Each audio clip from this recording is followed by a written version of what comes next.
Assalamualaikum warahmatullahi taala wabarakatuh. Apa khabar saudara? Doa saya agar anda sihat walafiat.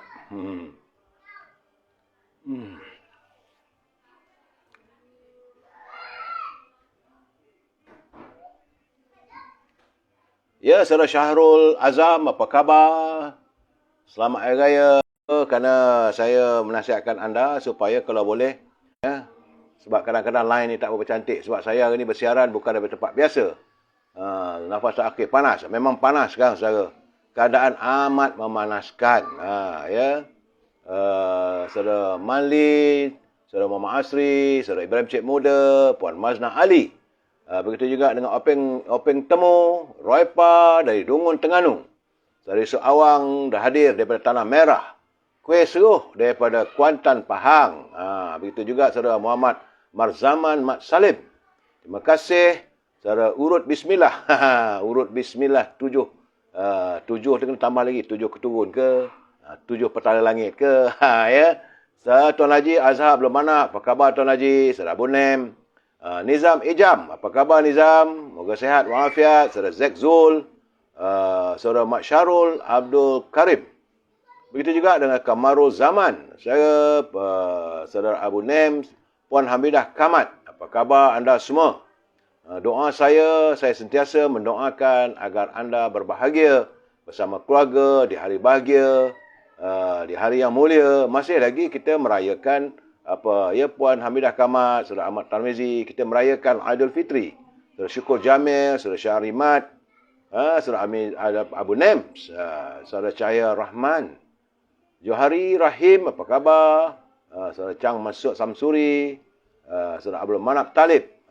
Begitu juga dengan saudara Ina Syarun, Mudin Kelate. Duhai, ada Tok Mudin Kelate, seram dah. Saudara Puan Norma Wan, apa khabar? Salam dari Johor. Puan Norma, Haji Wan Ismail, apa khabar Tuan Haji? Saudara Abdul Hamid. Begitu juga Bulan Terang, saudara Bobari Syarif, Azizul, Mak Yusuf. Al-Jabar, apa khabar dari Gombak? Saudara Muhammad Azli, Muhammad Ali, terima kasih. Saya bila muncul saudara Muhammad Azli, Muhammad Ali ini, dia sentiasa berpesan agar anda pastikan kita like, share dan subscribe. Dan saya juga ingin mengingatkan kalau boleh like, share dan subscribe. Subscribe juga di Instagram. Dekat telefon anda tu, switch ke Instagram, tekan. Macam mana anda tekan kepada Facebook ni, begitulah. Supaya pencerahan kita ini dapat dikongsikan bersama saudara, ya. Jadi saya tak boleh nak memanjangkan banyak masa. Menyantuni seseorang, saudara Abdul Ghaffar, akan saya santuni usai pencerahan ini. Jadi saya harus memberi laporan kedudukan hari ini. Saudara, hari ini hari Sabtu. Banyak orang buat rumah terbuka. Open house sempena Hari Raya Aidilfitri. Hari ini 21 Mei 19 Syawal. Kita sudah mula menghampiri hari-hari terakhir Syawal. Sekejap saya saudara. Dulu kita berpuasa, tahu-tahu dah Hari Raya. Sekarang ni tahu-tahu dah 19 hari bulan Syawal saudara.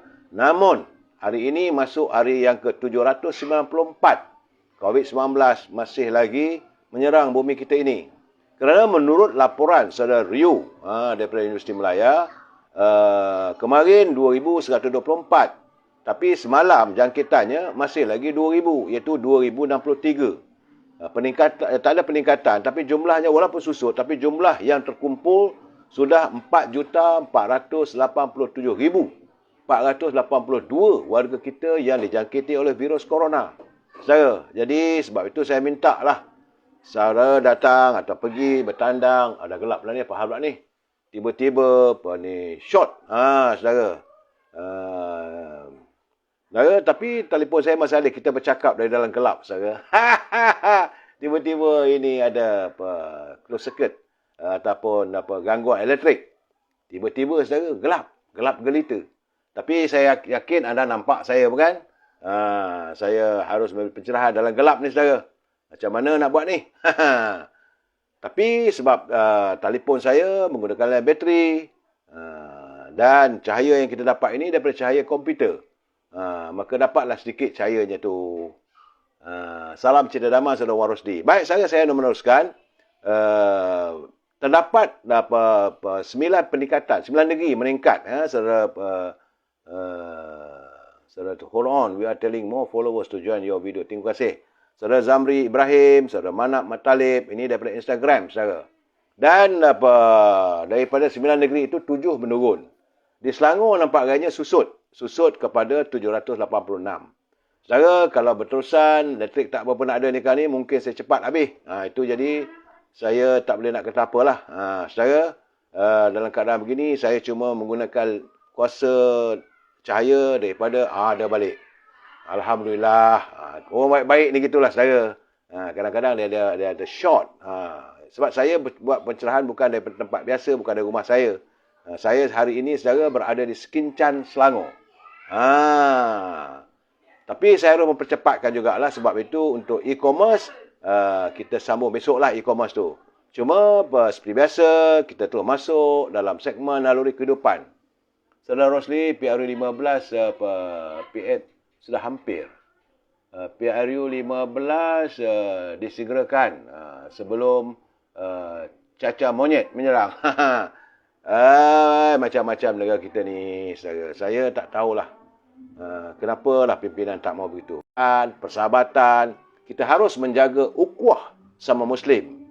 Dan caranya kita mendoakan kebaikan. Itu saja. Tak lebih daripada itu saya. Doa seorang kepada sahabatnya ketika berjauhan tidak akan tertolak. Seperti mana hadis Rasulullah sahabat. Saudara. Siap ada, siap tak ada saudara. Dah jadi macam kuih cipmo. Puan Rosni Koringot. Saudara Fuad Rahman. Waalaikumsalam. Saudara Awang Zah. Begitu juga dengan Pak Din. Ahmad Yusof. Mat Yusof. Saudara Tajuddin. Saya ingin berpesan, kalau sesuatu berlaku di Facebook, lari pada Instagram. Saya pasang dua-dua. Saudara. Dan kita masuk segmen Mutiara Kata. Ini kiriman Cikgu Hibil. Ini adalah culipan daripada kata-kata Sayyidina Umar Al-Khattab. Iaitu tidak perlu kita hiraukan soal senang atau susahnya kehidupan kita. Kerana kesemua itu adalah ketentuan ilahi. Dan kita tidak tahu yang manakah lebih baik untuk diri kita. Sama ada susah ataupun senang. Semua itulah ketentuan ilahi. Kadang-kadang kita senang pun ada bendanya tak baik. Mungkin kita jadi sombong. Kadang-kadang susah pun ada kebaikannya. Kita lebih ramai kawan. Sebab saudara, bagaimana kata pepatah Konfuzu, dia kata lagi tinggi kamu berada, lagi kencang angin bertiup. Dan setiap kali bila kamu berada di pucuk pohon, maka saat itulah kamu kehilangan teman-teman. Ia dah tinggal kat atas seorang. Tapi kalau di bawah, di pertengahan tu, kamu akan punya ramai kawan. Jadi sebab itu, saudara, tidak perlulah kita hiraukan soal senang atau susahnya kehidupan kita. Kerana semua itu adalah ketentuan ilahi dan kita tidak tahu yang manakah lebih baik untuk diri kita. Sama ada susah ataupun senang. Itu kata-kata Umar Al-Khattab. Elok kita hadamkan nasihat yang begitu. Saya usai pencerahan tentang COVID, naluri kehidupan, Mutiara Kata, seperti biasa, saya harus mengingatkan pimpinan negara. Jangan berbelanja tanpa had. Kerana kita khawatir. Negara berbelanja tanpa had, maka negara akan muflis. Sebab itu, saya lihat agar projek-projek mega ni tak payahlah dibuat sementara waktu ni. Terima kasih saudara SS Service. Saudara, tajuk pembicaraan kita malam ini adalah kita meniti impian bangsa. Tajuknya meniti impian bangsa. Apa yang saya maksudkan? Sabar dulu, kita santun dulu pantun Pak Nazil. Beliau saban hari menghantar kiriman pantun kepada kita untuk perkongsian kita. Terima kasih Pak Nazil. Ni saudara, saya minum air cap badak. Panas. Dah 3 botol lah. Sebab haba. Saya minta saudara kalau boleh banyakkan minum air. Cuaca memang sekarang ni amat memijar. Saudara Mudim Kelantan. Puan Latifah Yusof, Ismailis, Syarul Azam. Saya nasihat anda, jangan lupa banyakkan minum air. Suasana cuaca kita sekarang ni cukup memijar panasnya. Baik saudara, kata Pak Nazil, anak itik dihempap dahan, ayam katik lari ke titi. Orang politik menebus kesalahan dengan taktik melompat parti. Itu kata Pak Nazir sebab beliau cukup menghayati apa yang berlaku dalam negara kita ini. Maka orang politik ni kalau dia buat silap apa semua tu, siapa yang berkuasa, dia akan melompat. Dia melompat untuk bernaung pada pihak yang berkuasa. Kalau berkuasa itu pembangkang, dia redha meninggalkan partinya untuk menyertai parti pembangkang. Itu culipan daripada Pak Nazir. Anak itik diempap dahan, ayam katik lari ke titi. Orang politik menebus kesalahan dengan taktik melompat parti. Kemudian katanya lagi, di anjung rumah duduk mengelamun. Pukul 1 didatangi kawan. Ustaz berceramah memaki hamun. Adakah itu contoh agamawan? Ini pun satu hal. Masuk politik, kita berceramah, kita maki orang. Buat apa? Sebab itu kita mengharapkan kita harus mengamalkan politik matang. Politik yang menyantuni masalah rakyat. Saudara Yahya Amin, Cik Nurlia Din. Yang saya minta daripada anda, like, share dan subscribe. Ini di Instagram, begitu juga di Facebook saudara.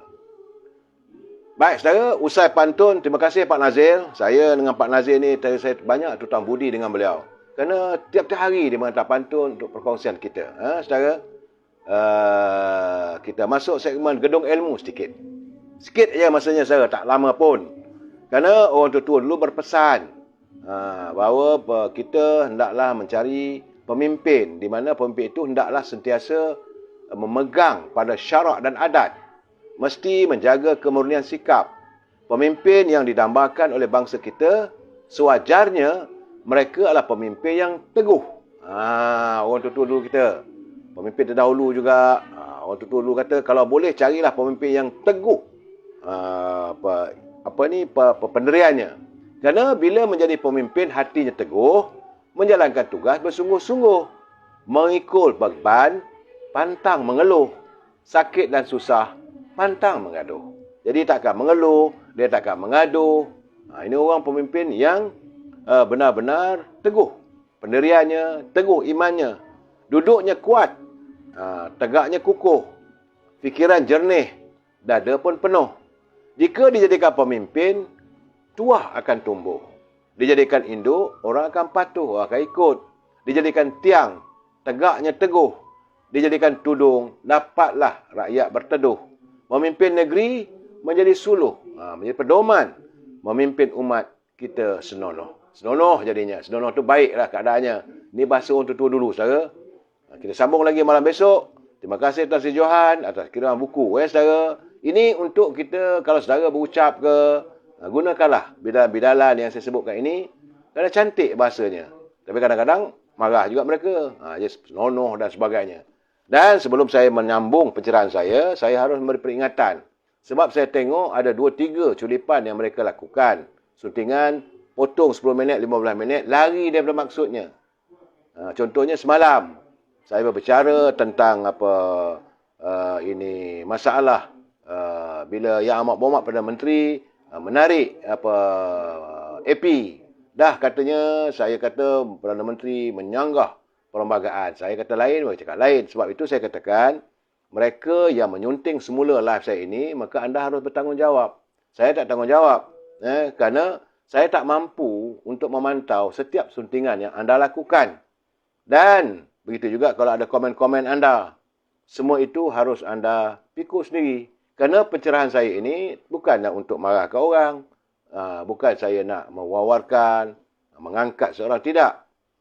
Ini adalah pencerahan politik supaya warga kita berinformasi. Itu je matlamatnya. Tak lebih daripada itu, saudara. Dan bila saya beri pencerahan ini, berpaksikan kepada kita mesti bersetuju untuk tidak bersetuju. We must agree to disagree, selesai masalah.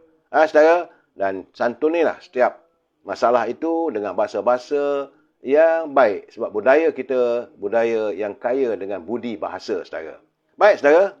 Saya sekadar memulakan juga ini tentang bagaimana saya melihat. Elok kita perkongsian kita bersama, kita fikirkan setenang-tenang, saudara. Kerana satu ketika dulu, 90 tahun dulu, saudara, warga Palestin, mereka tak pernah menyangka bahawa tanah yang mereka jual sedikit-sedikit kepada pendatang Yahudi, waktu mereka menjual tanah itu, sedikit saja pun tanahnya, kononnya untuk mencari kesenangan hidup.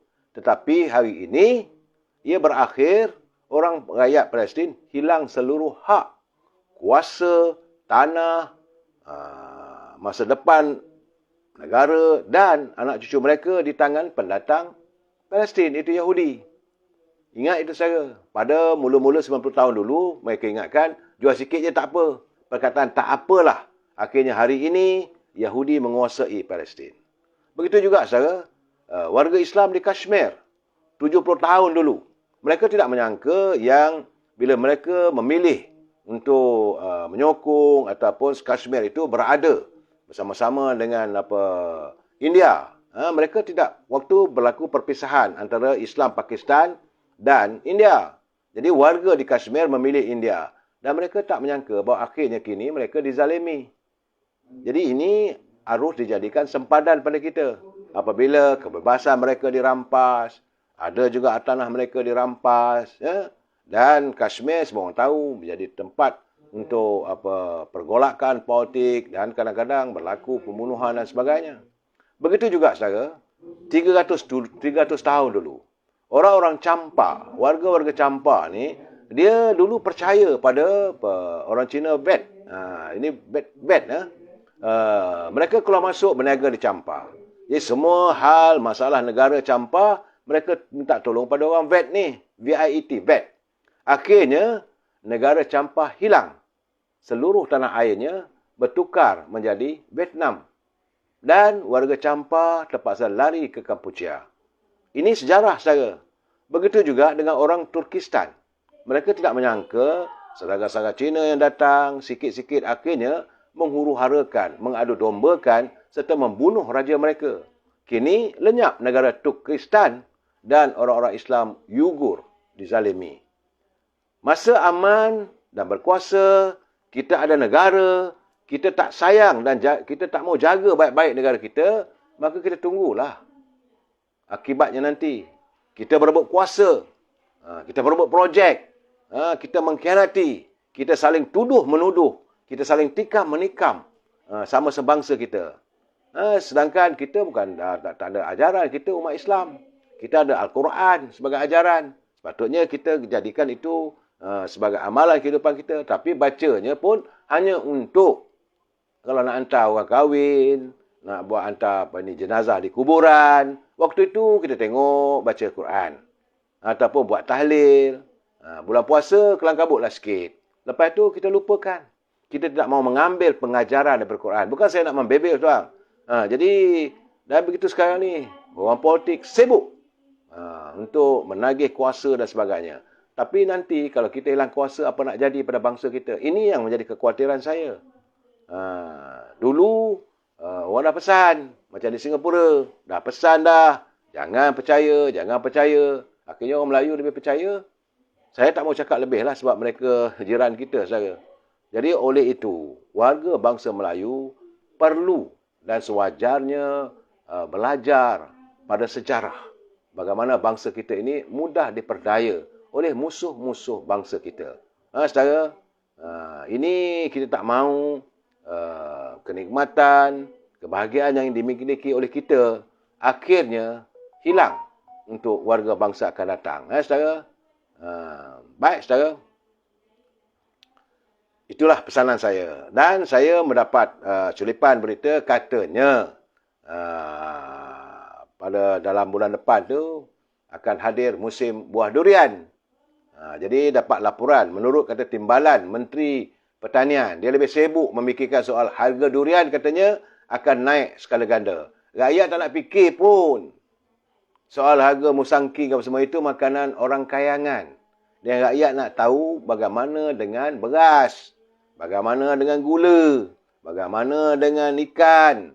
Ini yang rakyat nak tahu. Durian tu makanan orang kayangan.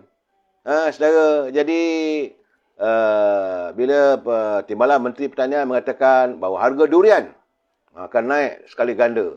Rakyat tak nak ambil pot pun. Saudara, yang kita mahu adalah keperluan harian.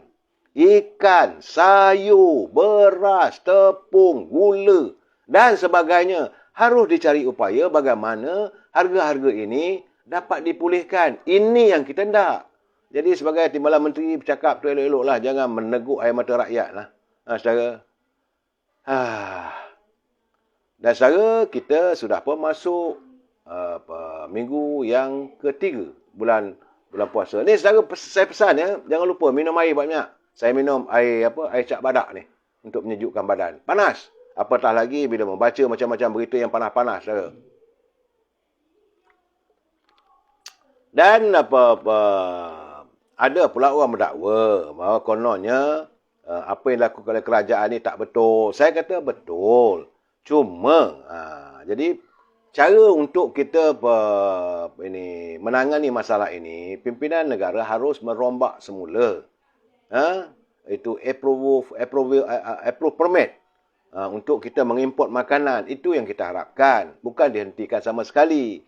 Kerana ia menjadi antara punca utama menyebabkan harga makanan asas melonjak. Saya bersetuju juga pandangan. Kalau dia dari pembangkang pun kita kena santuni. Ada juga pandangannya boleh kita pakai. Macam apa pandangan Saudara Faiz Fadil. Ahli Dewan Undangan Negeri di Kedah. Katanya. Dia adalah merupakan ahli parti amanah. Dia mengatakan bahawa seharusnya kita merombak sistem tu. Bukan menghentikan. Betul pun semalam pun Datuk Johari Ghani, ahli Majlis Tinggi UMNO minta supaya kerajaan mengkaji semula pemberian approval permit apa semua. Bukan dia tak adakan terus, kerana ini boleh mengganggu gugat dari segi kemasukan barangan dari luar yang tidak terkawal. Jadi perlu dikaji macam mana cara sistemnya. Sebab kalau kita buka semua boleh masuk, macam mana makanan yang tak berkhasiat, halal haramnya macam mana? Ini pun kena fikirkan juga. Macam mana penguatkuasa nak melaksanakan penguatkuasaan? Kalau tak dapat nak disiasat satu persatu. Tapi kalau dah ada approval permit, mereka, pihak custom, pihak penguatkuasa dapat melihat, ni barangannya. Dapatlah dia cari dengan betul. Jadi saya harap agar yang bawa Perdana Menteri dapat mengkaji semula. Cuma yang saya katakan selalunya, dipermudahkan. Dipermudahkan pemberiannya supaya tidak ia dimonopoli oleh orang-orang tertentu, oleh kartel-kartel, oleh orang yang rapat dengan menteri saja dapat. Ini tak betul. Sepatutnya approval permit ini dipermudahkan. Ada duit, ada barangan, dijamin barang sebut itu tidak membahayakan kesihatan, tidak membahayakan rakyat, luluskan. Kemudian bila masuk, kita semak satu persatu. Itu yang kita harapkan. Ya. Sebab saya tengok, saya geram juga bila saya tengok syarikat ternak ayam. Akhirnya mereka marah, diboykotnya katil-katil ni menutup kedai. Kononnya. Tindakan ini bagi saya tidak bertanggungjawab. Walaupun dia memberi alasan, katanya ayam-ayam itu tak sempat nak membesar. Ini saya kata alasan yang dangkal. Jangan diperbodohkan rakyat. Sebab saya ada kawan yang memelihara ayam. Ayam ini daripada anak kecil ayam tu, ayam kecil itu dari kecil, dia ada bulan pertama, minggu kedua, minggu ketiga, selanjutnya 3 bulan je. Sebab itu kadang-kadang saya bila bawa kereta, berhenti dekat traffic light, tengok belah kiri tu lori ayam. Saya kata, alah, 3 bulan aja kamu. 3 bulan saja kamu dapat menikmati hawa di dunia ini. Kerana sekejap lagi kamu akan disembelih. Jadi ada jangka waktunya. Jadi kalau dikatakan tak mencukupi beratnya, bagi saya itu alasan. Yang penting saya rasa mereka ada sesuatu. Jadi kalau nak melawan dengan pihak kerajaan, silakan. Kalau mereka sanggup memboikot untuk membekalkan ayam, pengguna nanti kita boikot pula selama 2 minggu. Tak sama ayam, tak ada masalah. Kita beli pula ikan, kita cari daging. Kalau mereka mau menunjukkan kuasa mereka. Saya marah kalau orang cuba-cuba untuk menunjukkan bahawa mereka lah yang paling berkuasa. Jangan. Ini negara cinta damai. Negara di mana rakyatnya harmonis. Kamu nak meniagalah. Kamu nak membuat perusahaan ayam, buatlah. Tak ada masalah. Kita dengan lada lapang, tak ada kita ganggu pun mereka. Tapi bila dalam keadaan sukar begini, jangan kamu nak tunjuk kuasa kamu. Marah kita. Ini gambaran yang saya lihat. Dan saya dapat tadi culipan, katanya Yang Amat Berhormat Menteri Besar Johor, Datuk Wan Hafiz. Dia hari ini dia turun ke Singapura, dia tidak naik kereta sendiri, dia naik bas. Inilah antara pemimpin yang saya katakan baik. Dia turun sebab dia nak tahu berapa lama rakyat Johor mengambil masa untuk sampai ke Singapura. Berapa jauh, berapa lama traffic jam. Dan berapa ramai jumlah rakyat Johor yang berkhidmat di Singapura. Dia nak tahu, nak kaji. Ini pemimpin yang baik. Sebab saya juga mendapat laporan gaji seorang jururawat di Singapura tu, rakyat Malaysia ni dia bekerja sebagai jururawat saja saudara, menyamai gaji doktor pakar di Malaysia. Ini bukan kenapa? Kerana tukaran wang. Dan gaji mereka katalah dapat 1,200, 1,500 wang Singapura. Dah jadi 500 lebih. Sedangkan kalau doktor pakar kat sini mungkin dapat 4,000 lebih. Mungkin, saya tak tahulah. Sebab itu pengurusi Jawatankuasa Kesihatan dan Perpaduan Negeri di Johor, Ling Tian Sun, dia kata kerajaan negeri harus mengadakan pertemuan dengan Menteri Kesihatan Khadijah Jamaluddin bagi membincangkan persoalan tersebut. Jangan sibuk-sibuk dengan COVID dan sebagainya. Maka pekerjaya mereka yang bekerja di Kementerian Kesihatan ini diabaikan. Kita tak mahu pula kita kehilangan doktor-doktor saudara. Dan satu lagi, saya rasalah ini benda yang agak baik yang harus kita kongsi bersama, iaitu Malaysia Rail Link MRL dan syarikat China Communication Construction Company Limited CCCC ada menawarkan sejumlah 5,000 tempat untuk program latihan kemahiran bagi industri PLKI Israel. Kerana katanya tawaran itu sedang dibuka kepada semua mereka berminat untuk tinggal di Pantai Timur sebab kerajaan sudah fasa yang terakhir untuk menyiapkan kereta api laju daripada Kelantan ke Kuala Lumpur. Jadi sekarang ini mereka sedang membina sistem kereta api paling panjang dan paling moden dari Pantai Timur ke Pantai Barat yang bakal menaikkan taraf hidup serta taraf ekonomi masyarakat. Jadi saudara boleh. Setakat ini sudah 500 peserta telah pun menyertai program berkenaan dan semua mereka sudah pun mendapat pekerjaan sebaik saja selesai menjalani latihan. Jadi pada saudara yang tak ada pekerjaan, dia ada 5,000 peluang pekerjaan. Boleh ambil. Masuk dalam website, tengok Israel bagaimana kerjaya. Sama ada nak jadi apa pun pulanglah. Saya tak tahu macam-macam bahagiannya. Itu yang ceripan yang saya dapat. Dalam waktu yang sama, bila kita tengok keadaan perkembangan lah saudara ya, perkembangan ekonomi ini, saya pun terkejut juga bahawa artinya Petronas ada kemampuan, masih punya wang. Sebab Petronas Chemical Group Berhad PCG telah pun menandatangani perjanjian pembelian security pada 14 Mei lalu. Itu mengambil alih keseluruhan kepentingan equity dalam Prestop Holding, sebuah syarikat bahan kimia yang khusus didorong oleh kelestarian pada harga euro 1,538,000,000. Ya. Bukan tak ada duit Petronas. Sebab itu saya katakan Petronas kaya. Jadi dalam nak membeli syarikat-syarikat di luar tu, tengok jugalah syarikat dalaman. Yang mana boleh dibantu, bantulah. Saya tak mau cakap lebih.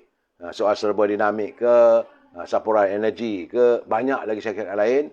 Jadi seharusnya Petronas menjadi pemangkin kepada kebangkitan semula. Sebab banyak syarikat-syarikat kesan daripada PKP tu hari yang terterap. Saudara? Dan itu bab-bab ekonomi. Sekarang kita masuk politik. Dan apabila saya mendengar kenyataan, benda ni dah dinyatakan oleh Yang Amat Perdana Menteri seminggu lalu, bahawa katanya penentuan tarikh pembubaran parlimen hanya akan dilakukan setelah beliau berbincang dengan kabinetnya dan mendapat reaksi kini telah pun mendapat reaksi negatif dari rakyat. Cuma hari ini tiba-tiba saya dengar Tan Sri Muhyiddin, ini antara gabungan parti politik yang menyokong Datuk Ismail Sabri sebagai Perdana Menteri. Dia kata bahawa untuk menyelesaikan masalah ekonomi yang melanda negara hari ini, maka perlulah diadakan pilihan raya umum. Artinya dia sendiri pun dah tahu. Tekanlah butang. Tan Sri kata, kalau Tan Sri tekan butang, maka kerajaan bakal mengadakan pilihan raya. Tekanlah dah sekarang. Sebab kata Tan Sri Muhyiddin bahawa untuk menyelesaikan masalah ekonomi ini, jalan terbaik adalah mengadakan pilihan raya umum. PRU15 supaya kita dapat sebuah kerajaan yang tuntas, yang mantap, yang tidak lagi bergantung harap. Ini beliau juga sendiri sedar.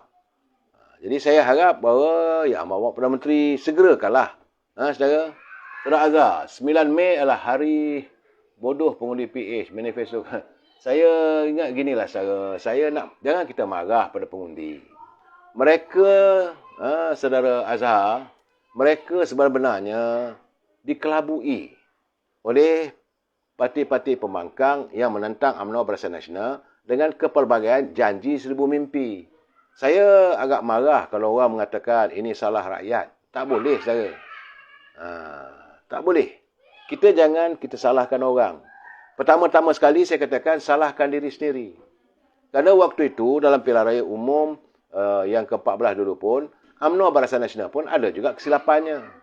Pemimpinnya pun ada juga yang tidak melaksanakan tugas dan tanggungjawab sebaik mungkin.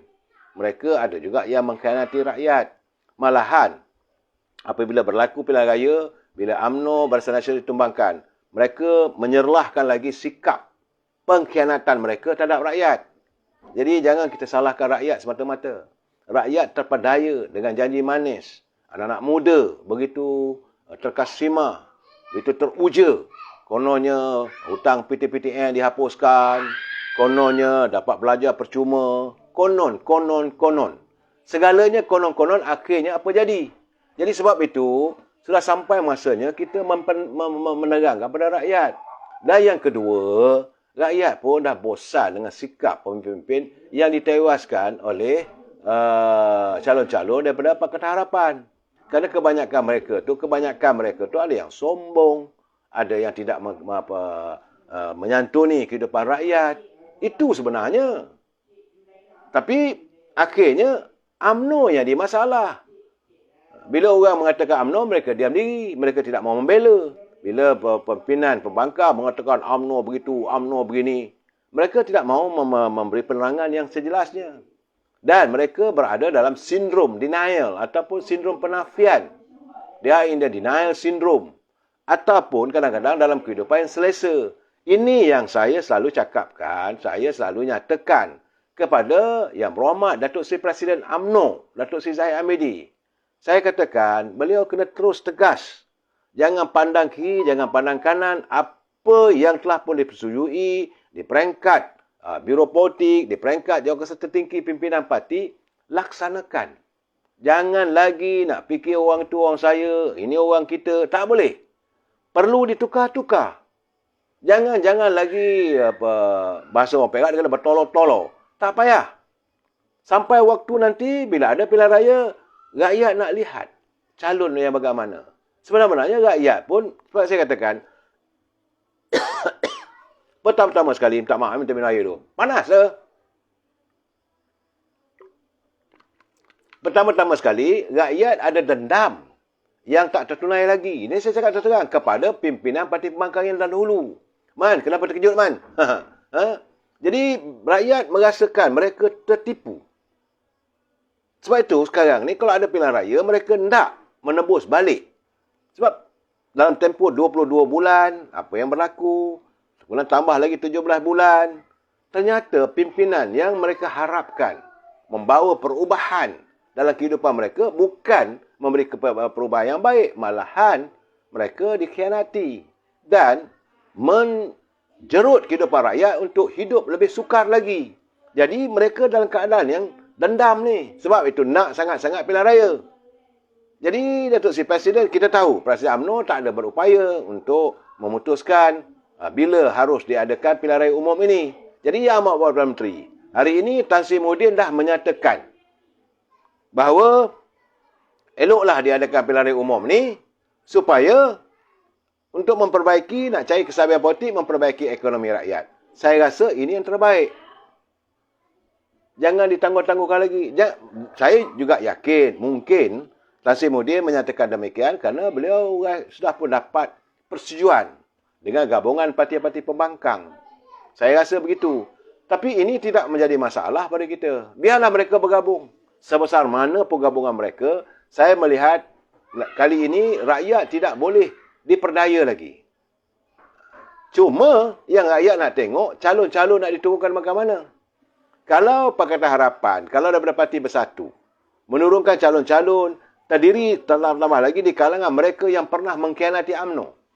Terutama yang 16 orang. Ahli parlimen dulu yang dari UMNO dia melompat. Rakyat tengah tunggu ni. Rakyat tengah sah parang ni. Nak menyembelih dia orang ni semua ni.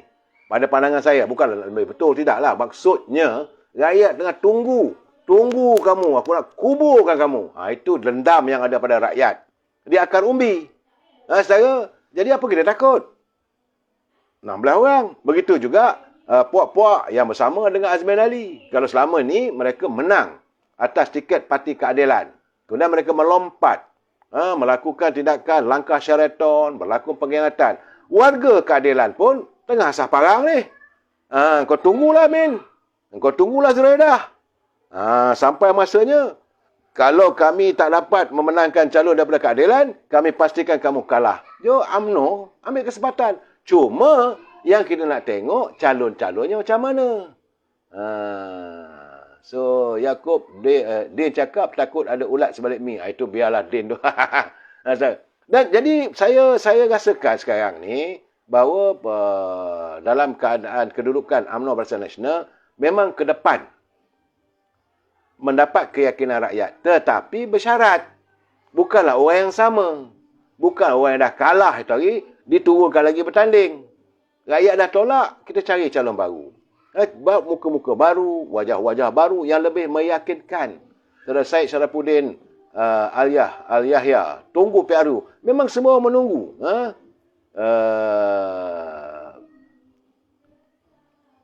Sebab sebenarnya sekarang ni, saudara, kita mengharapkan agar yang amat-amat Perdana Menteri berlapang dada dan ada keberanian.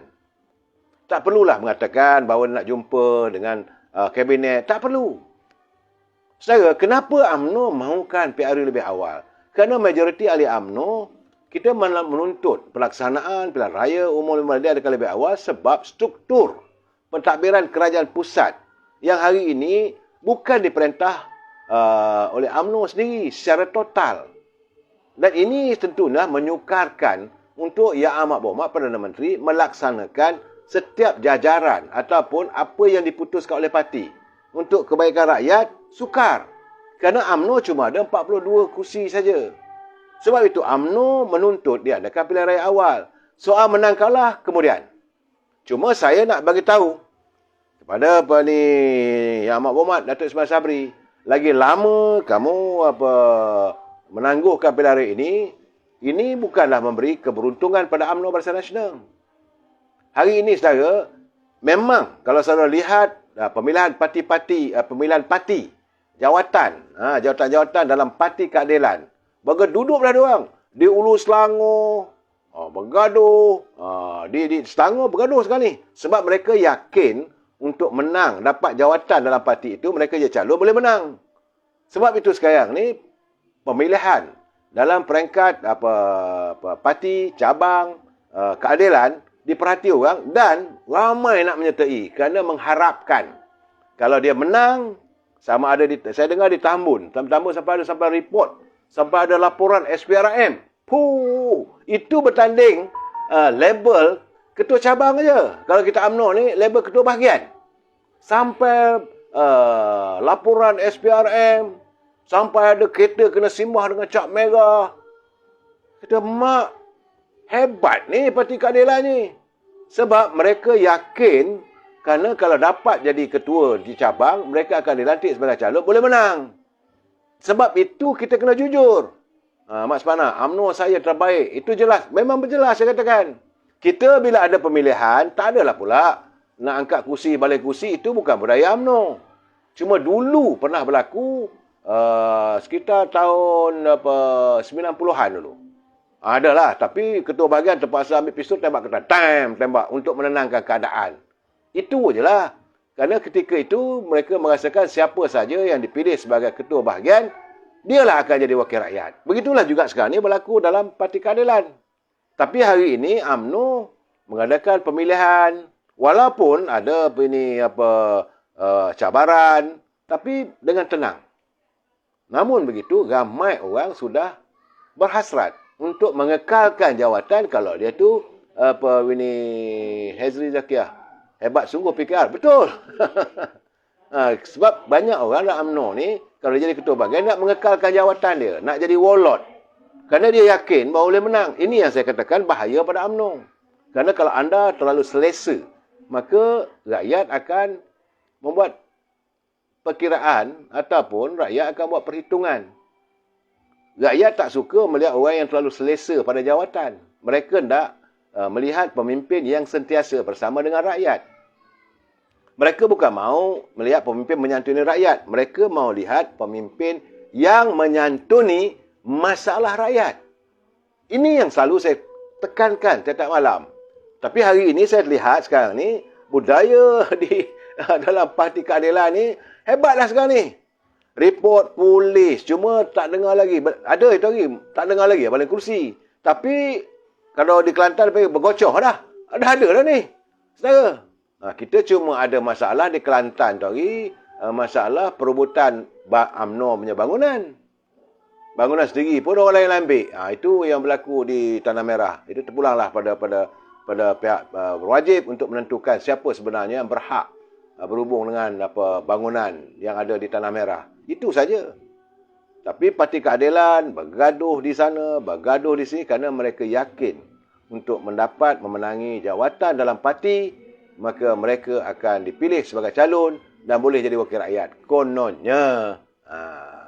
Tapi dengan kabarnya sekarang ni ada pula yang berjauh hati, Rafizi jauh hati apabila Datuk Seri Anwar Ibrahim katanya menyebelahi Saifuddin Nasution. Saifuddin Nasution pula mengatakan bahawa kumpulan Datuk Seri Wan Azizah pula menyebelahi Rafizi, katanya, bukan kata saya, dengar-dengar cerita begitulah. Tapi saya tak ambil irau, saya tak nak ambil pot. Kerana itu Parti Keadilan, biarlah mereka dengan cara mereka, kita dengan cara kita. Yang selalu saya nak santuni adalah warga UMNO. UMNO harus meneruskan kerja-kerja menyantuni masalah rakyat. Hari ini, Mak Sepana, bosku tetap terbaik. Hari ini, saya bukanlah saya nak membodek, saudara. Hari ini dah ada laporan pun kepada SKM berhubung dengan gambar yang tular mengatakan Datuk Seri Najib kahwin lagi apa semua. Dan inilah saya melihat mereka melakukan serangan peribadi. Yang saya katakan ini adalah personality assassination, pembunuhan peribadi. Saya mengharapkan agar warga kita mencari upaya. Kalau nak main politik ni, janganlah kita membunuh karakter peribadi pemimpin. Tak baik, saudara. Aib pemimpin kalau seboleh mungkinnya, janganlah kita dedahkan. Benda yang tak ada, kenapa dia ada-adakan? Sedangkan saat ini, Datuk Seri Najib bersama dengan anak dan isterinya sedang bercuti di Forest City di Johor. Saya tengok gambar tadi. Tengok gambar Datuk Najib sedang bermain dengan cucu dia. Elok pun. Ada lagi Datuk Seri Rosmah. Macam mana kata dia kahwin lagi? Macam mana pula kata dia dengan isteri mudanya? Pulanglah, saya tak mau campur bahas itu. Tapi bagi saya, janganlah kita mengadakan sesuatu yang kita tidak pasti. Apa matlamatnya? Yang paling penting sekarang ni, saya lebih suka melihat usaha, janji ahli-ahli pemimpin-pemimpin UMNO di peringkat akar umbi untuk meneruskan legasi perjuangan Parti UMNO. Itu yang saya nak dengar. Sebab itu saya seronok bila dengar Ketua Pemuda Kelantan bahkan berusaha. Dia kata dengan tekuli pun tak apalah, dia kata. Asalkan kita mahu pimpinan di Kelantan itu berubah. Apabila saya dengar pula ini Khairuddin Katli daripada PAS yang telah disingkir daripada PAS, dia kata besar kemungkinan PAS akan tumbang di Kelantan, akan tumbang di Terengganu. Saya kata elok pun, dah lama sangat. Kan? Tapi itu pun kita bukan jadi masalah. Yang masalah yang saya nak lihat pemimpin kita, apa wacana pemikirannya. Rakyat dalam keadaan susah sekarang, saudara. Dan saya perlu mengingatkan dalam masa-masa terdekat ni keadaan semakin sukar. Saudara lihat sini. Dan hari ini saya berada di Sekincas, saudara. Bila saya lihat sawah padi, masih banyak tanah-tanah yang luas Yang sepatutnya saat ini padi menguning. Tapi saya tengok banyak kawasan-kawasan padi tak ada pun. Gertinya dah macam tidak diusahakan. Sepatutnya Kementerian Pertanian segera turun. Jabatan Pertanian Selangor. Sebab ini kawasan ni meluas. Sepanjang-panjang jalan tu, saya tengok jalan dalam tu, jalan tali airnya. Airnya tidak, macam seolah tak dirawat. Sepatutnya diusahakan. Cuma yang saya risau tadi, saya lalu dekat jalan Haji Dorani. Saya dah sebuah pusat yang saya rasa di situlah pengumpulan ataupun menjual secara lelongan ataupun secara borong beras dan tepung. Saya tengok berkurangan. Itu dekat Jalan Haji Dorani. Sulaiman Azman, tempat saya, bahagian saya terbaik di antara paling terbaik. Don Cini yang bermakna Don Cini yang bermakna bekerja keras untuk rakyat. Yang berhormat Pekan. Biasalah tu bosku. Sayang serakyat. Jadi menurut saudara Mac Azman, pimpinan di bahagiannya, kita mahu semua bahagian begitulah. Sama ada kamu berkuasa ke, sama ada kamu masih lagi wakil rakyat ataupun tidak jadi wakil rakyat, inilah masanya turun ke gelanggang. Menyantuni masalah rakyat. Marhakim, rakyat bersyukurlah jasa bosku. Sebab itu saya katakan, jangan kita terperangkap dengan dakyah dan sebagainya. Saya tak mau bercakap soal peribadi saja. Macam saya kata tadi, dia setengah berehat bercuti dengan anak cucunya di Forest City di Johor. Yang tiba dikatakan dia kahwin lagi. Inilah masalahnya orang kita ni. PM9, Saudara Leman bin Dab. BN9, Ismail Sabri daripada BN UMNO. Tidak mahu membuatkan parlimen. Ini masalah. Sedangkan untuk membubarkan parlimen pun, walaupun beliau dari UMNO, dia terpaksa berunding dengan ahli anggota kabinet dia yang bukan daripada parti UMNO. Ini saya sebenarnya saya bersimpati. Saya bersimpati dengan Perdana Menteri. Kerana beliau, walaupun UMNO dah kata nak pilihan raya, dia kata terpaksalah nak berunding dengan kabinetnya. Kerana keberadaannya dalam kerajaan hari ini adalah sekadar tempelan. Walaupun sebab itu saya kata sepatutnya tidak begitu. Sebagai Perdana Menteri, dia mempunyai kuasa sepenuhnya. Yang Amat Berhormat Datuk Ismail Sabri mempunyai kuasa sepenuhnya untuk menghadap Duli Yang Pertuan Agong, memohon keizinan tuanku untuk membubarkan parlimen. Itu kuasa dia, prerogatif dia. Tak perlu bincangan siapa pun. Tapi kerana biarlah sebab dia pun berada di situ, keberadaannya di situ, tempel-tempelan, maka terpaksalah nak bawa juga ke nanti orang marah dan sebagainya. Itu yang kita rasakan akan datang, biarlah rakyat buat keputusan. Sama ada nak bagi pada UMNO ke, nak bagi pada PKR ke, nak bagi pada DAP ke, terpulang. It's your choice. Hari ni saya cakap terang, saya juga tengok dalam bukan Facebook, dalam bukan Instagram, satu lagi. Saya tengok ini kenyataan Menteri Pertahanan. Saya selalu cakap, saya kata Menteri Pertahanan ni kalau bercakap ni kadang-kadang menyakitkan hati pada masalah yang disuarakan oleh bekas-bekas tentera ni lah masalah mereka. Dia cakap, dia kata datanglah, dia kata bincang. Sebab ada caranya. Lepas tu dia kata kalau cakap kat luar semua tak payahlah. Bukan begitu. Sepatutnya beliau mengatakan bahawa Kementerian Pertahanan mempunyai jabatan veteran tentera. Dan saya akan pastikan jabatan ini akan melaksanakan aspirasi setiap masalah veteran tentera ni harus ditangani. Gitu. Ini tak payahlah. Saya dengar terkejut. Dalam YouTube. Dalam YouTube, kenyataan seorang menteri. Bukan begitu cara dia. Anda mendatangkan amarah kepada warga veteran tentera. Mereka sekarang ni dalam keadaan tertekan yang saya katakan. Kenapa anda sebagai menteri boleh cakap begitu? Cakaplah dengan baik. Bertuturlah, nyatakan sesuatu kerana anda sebagai Menteri Menhan.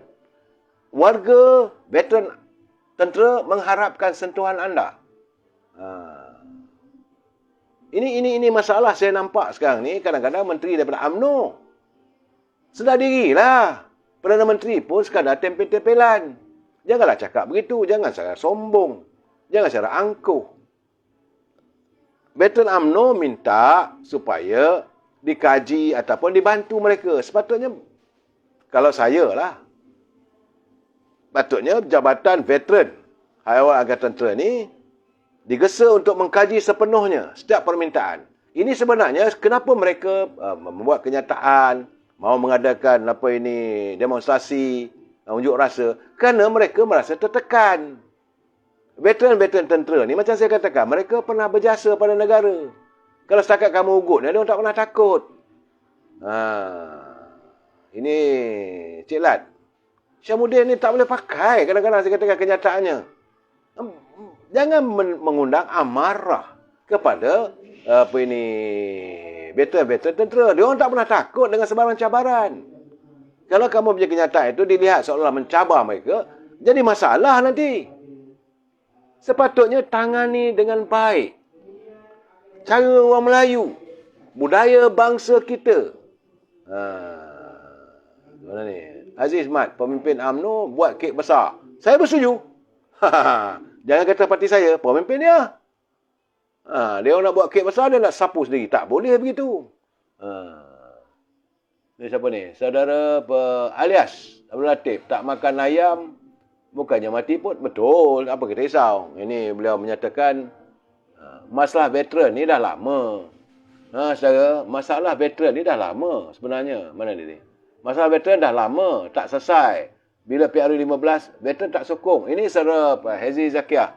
Saya yakin begitulah keadaannya. Ini masalahnya yang tertangguh-tangguh. Ada jabatan veteran. Sepatutnya mereka yang berada di situ buat kerja. Pak Cu, sepupu bosku tak sedar diri. Bosku pun, saya cakap terang lah. Bosku pun tak pandang lah dia. Nah, ini bagi saya lah. Orang-orang yang apa-apa begini, saya rasakan bukan itu caranya. Bila dia bercakap dalam YouTube, saya dengar sehati. Adalah keliling itu adalah general-general. Ya, kamu dikelilingi oleh Laksmana, general. Okeylah, bolehlah cakap begitu. Tapi kenapa tidak disantuni hati dan perasaan warga veteran yang hidup tertekan? Mereka bukan marah. Mereka mahu melakukan unjuk rasa itu. Tak tahu apa cara lagi lah. Nak rayu dah rayu. Nak bincang dah bincang. Kamu katakan datanglah kita bincang. Berapa kali nak bincang? How many times? Mr. Minister. Berapa kali nak berbincang? Lepas seorang menteri datang, menteri lain. Masalah tak selesai juga. Yang mereka minta. Saya bagi contoh. Berapa ramai veteran tentera kita yang berkorban jiwa, raga dan nyawanya. Dan nak dapat tanah pun seksa. Apa berlaku di Taiping? Teroka tanah, masuk penjara.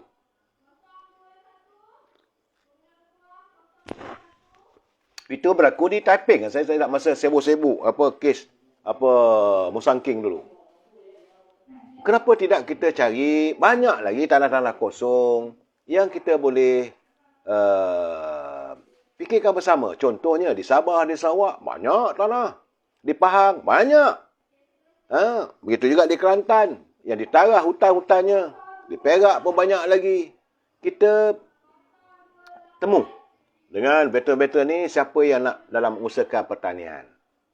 Cakap terang, bagi anda, bekas veteran, kita menyandungi khidmat bakti anda untuk beralih daripada sekarang ni dah pencen ataupun dah berhenti untuk sektor mana anda. Jangan hanya selalu yang saya dengar lah, veteran-veteran ni selalunya mereka mengadakan kursus. Kursusnya ada welding, kimpalan. Bila dah bersara, dah berhenti, buat teksi. Ini masalah. Bimbing mereka untuk meneruskan kehidupan. Sebab, kalaulah mereka berkhidmat dengan dalam tentera, ada yang 15 tahun ataupun 21 tahun, mereka tidak memahami budaya di luar tentera. Kalau mereka selama 21 tahun berada dalam tentera, mereka dengan budaya tentera, duduk dalam kamp. Okey, dan keluar dari kamp, masuk hutan, berperang lah apa semua, menjaga keselamatan. Budaya mereka itu saja. Tiba-tiba bila mereka berhenti, mereka terdedah dengan dunia luar. Dunia yang menjanjikan segala kemungkinan. Rumah kena cari sendiri, duit gaji kena cari sendiri, pendapat ini sila dibimbing mereka. Ini yang patut dilakukan. Saudara Mak Zubir, jangan lupa, mari kita mandikan H2O. Terpulang pada anda. Saya dengar kenyataan begitu. Memang saya kata tak sepatutnya lah. Syamuddin tak sepatutnya bercakap begitu. Kita tak silap saya apa kata. Kita tak nak layan lah benda itu. Mana boleh kau menteri. Sepatutnya gunakan jabatan veteran. Saya sebagai Menteri Pertahanan, saya cukup memahami tentang masalah yang dialami oleh veteran. Legalah hati dia orang sikit. Dan saya terus terang saya katakan, Jabatan Hak Ehwal Veteran membuka pintu seluas-luasnya. Datanglah. Kerana ini saya mewujudkan satu bahagian lagi, itu bahagian aduan. Mana-mana veteran yang ada masalah, sila datang. Senanglah mereka sikit. Ini tidak. Seolah kadang-kadang macam nak tutup pintu. Tuhan. Ini semua siapa yang bersalah? Hanya tahu anakku Sazali lah. Mak Sebana. Saya tak mau cakap lah teman-teman. Saya dah cakap terus terang. Kalau soal apa yang sedang dibicarakan di mahkamah, jangan kita jatuh hukum. Saya tengok banyak-banyak. Mau curi duit berbilion lah, beratus juta. Itu bukan kerja kita dan bukan cara kita. Tunggu. Saya dah cakap, tunggu. Tunggu mahkamah membuat keputusan. Kes ini masih lagi dibicarakan. Siapa kita nak jatuhkan hukuman pada pemimpin yang sedang dibicarakan? Sebab itu kita katakan macam Lee Kuan Yew. Kita tak kata dia kebah duit. Kita katakan mau dibicarakan, keadilan mau ditegakkan dalam isu terowong. Itu saja kita tak kata dia kebah duit. Begitu juga pemimpin UMNO. Biarlah mereka dibicarakan dengan tenang dan kita harus melihat. Kita bukan ahli peguam. Kita tak tahu pun. Tapi sekarang ni berbolok-bolok saya tengok. Saya nak buat ulasan pun saya khawatir nanti kata contempt of court. Begitu juga dengan kes yang dialami oleh Presiden UMNO. Kena tahu daripada roots of the problem. Bukan saya nak membela-bela, tidak. Tapi kalau dia bersalah, mahkamah mendapati dia bersalah, tak ada masalah pada saya. Saya tidak mahu jangan sampai peristiwa apa yang dialami oleh almarhum Datuk Harun Idris. Beliau terperangkap hanya kerana politik dan akhirnya terpenjara selama 6 tahun. Tak pasal-pasal. Ini keadaannya saudara. Dia tak ada melakukan korupsi, tapi dituduh korupsi. Satu sen pun dia tak dapat apa pun. Jadi saudara, saya dah melalui banyak cerita-cerita yang dialami oleh pemimpin besar kita. Cuma saya mengharapkan agar pemimpin UMNO khususnya, saya berani tegur sebab mereka adalah warga saya, warga UMNO. Pemimpin UMNO harus bersedia dan harus memulakan gerak perubahan. Rakyat menanti dan melihat apa yang anda lakukan. Jangan sepanjang masa anda berada sebagai menteri, anda jadi sombong pada rakyat. Kalau anda sombong pada rakyat, anda tunggulah, rakyat pasti akan menghukum anda. Jadi kita sambung lagi malam esok. Wabillahi taufiq wal hidayah. Assalamualaikum warahmatullahi wabarakatuh. Selamat malam.